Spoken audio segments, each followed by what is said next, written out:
The original Crash Bandicoot is abandoned in the hearts of most in favor of its two more highly touted sequels. When the topic of the best original Naughty Dog Crash game comes up, it's usually a fiery battle between people who complain about vehicles and people who like to ignore vehicles. Then there's always some real weirdos who show up who pretend to like little car games. It's embarrassing. Crash 1 doesn't get a mention. Crash 1 is looked back upon as an impressive first step, but a game that is outdone in stride by its sequels. Crash 1 is more primitive, it's more outdated, by both general gaming metrics and by Crash metrics. That saving system? What are we talking about here? Jesus fucking Christ. In terms of Crash metrics, how Crash feels to control, his more limited moveset, it's difficult to go back to the original in retrospect and not feel like a lot is missing. Slide jumping around in Crash levels is one of the great pleasures of platforming gaming, up there with roll jumping in Jak and Daxter and long/triple jumping in Mario 64. Not being able to do it in Crash 1 makes everything just feel a little wrong. There are other standout improvements too, the level variety, the improved graphics, the expanded cast of characters. There's quality of life improvements too, with box counters, more forgiving gem acquiring, and a better save system. There are even direct iterative gameplay improvements too, where something like the bonus stages in the treetops from Crash 1 are reworked in Crash 2 to be more dynamic, through verticality and stronger puzzles. Similar iterative things are done with the generic jungle stages, the flowing stream stages, and the boulder chase stages. This all builds into a prevailing narrative that dampens Crash 1 in the face of its vastly smoother, vastly more ambitious sequels. But I think this is an underestimation of some of Crash 1's particular strengths that are absent from the sequels. Strengths that I think allow Crash 1 to stand proudly shoulder to shoulder with its sequel siblings. Most differences between Crash 1 and its sequels reflect poorly on Crash 1. There is, however, one major difference that I think highlights a unique appeal to Crash 1, and that's its almost absolute linearity. Its environmental design, its storytelling design, its level progression, and its atmosphere all thrive from its linear design. Crash 1 does linearity incredibly well. Crash 1's level select is a linear map.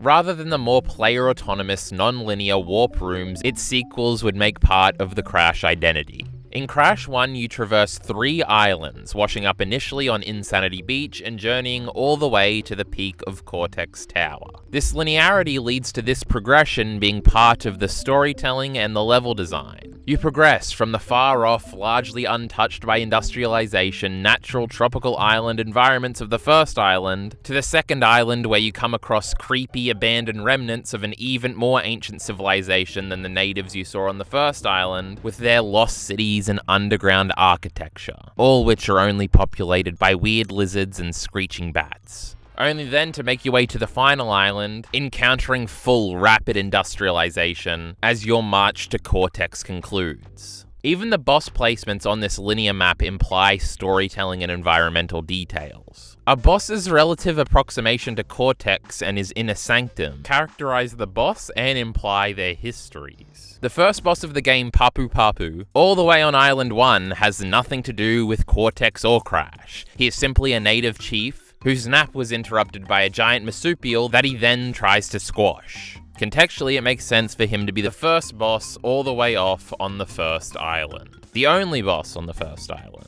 Ripperoo at the beginning of Island 2 is the first Cortex mutant minion that we encounter, and he is as far away from Cortex as possible, having been pushed downstream. He's a crazy mutant failure, restrained in a straitjacket, always screeching, who's gone mad and is entirely fascinated by giant TNT boxes. Cortex clearly said, "Get this guy out of here."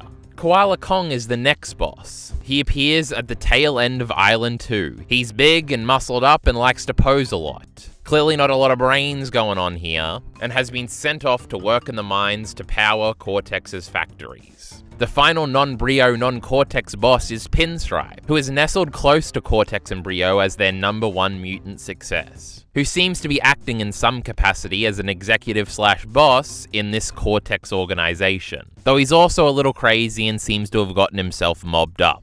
Brio and Cortex are, of course, last and second last, as they are the lead scientist and boss respectively, and are the climax of our linear adventure. This linearity of exploration, of the changing environments, of referencing location, with other islands and locations featured in backdrops of levels, and Cortex's tower getting closer and closer, brings a unique cohesion and sense of journey to Crash 1 that's absent from its sequels, where warp rooms warp you in and out of disconnected environments in time and space. It creates such an unrivaled atmosphere of location and of the moment. There's something lonely about Crash 1, an isolation that's absent from the sequels. Crash is on his own, there's no Coco, Aku Aku isn't really a character yet. He's just a scrappy upstart, bumbling his way upward to the very top, crashing into lonely boxes, running through the wilderness, and through death trap-laden environments. In the sequels, the Warp Room is a place of reprieve, a place for story and for interacting with other characters. There's no loneliness. Coco is just hanging out there in the Warp Room in Crash 3. In Crash 1, it's just Crash, spinning and jumping in a scary lost city, the dramatic red and orange hues of the sunset in the background, all exacerbated by the somber playing of music. It's a vibe.